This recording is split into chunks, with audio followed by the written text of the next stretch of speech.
Hello. तर आज मी हा ब्लाऊज शिवलेला आहे. पूर्ण वर्कचं काम आहे ह्याला.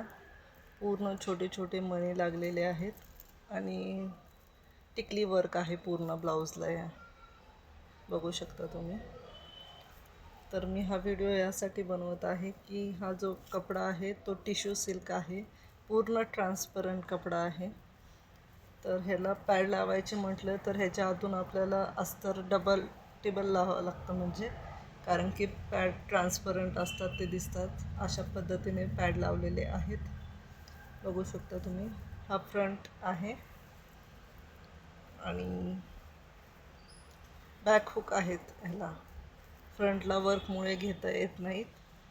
आणि हा जो गळा आपल्याला बॅकला करायचं म्हटलं तर गळा खूप छोटा होतो, त्यामुळं बायका हा गळा पुढेच ठेवतात. मागे छोटा गळा नको असतो सगळ्यांना, मोठा गळा हवा असतो त्यामुळं. तर सांगायचा विषय असा की ह्याच्या फ्रंट साईडला आपल्याला डबल अस्तर लागले. अगोदर मेन फॅब्रिक, त्याच्यानंतर त्याला चिकटून एक अस्तर आणि त्याच्यानंतर पॅड आणि मग तिसऱ्या लेअरला पुन्हा अस्तर, अशा पद्धतीने. आणि ह्याचा जो गळा आहे हा पूर्ण मणीवर्क असल्यामुळं आपल्याला सिंगल दाब घ्यावा लागतो किंवा मग हाताने स्टिच करावं लागतं.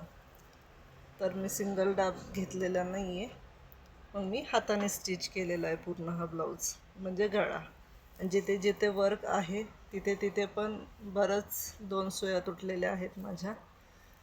तर अशा पद्धतीने ह्याचं फिनिशिंग आलेलं आहे. खूप छान ब्लाऊज झाला आहे. आता घातल्यावर बघूयात कसा बसतोय तो. आणि हा बॅकनेक पण ह्यांचा गोलच आहे, साधाच आहे.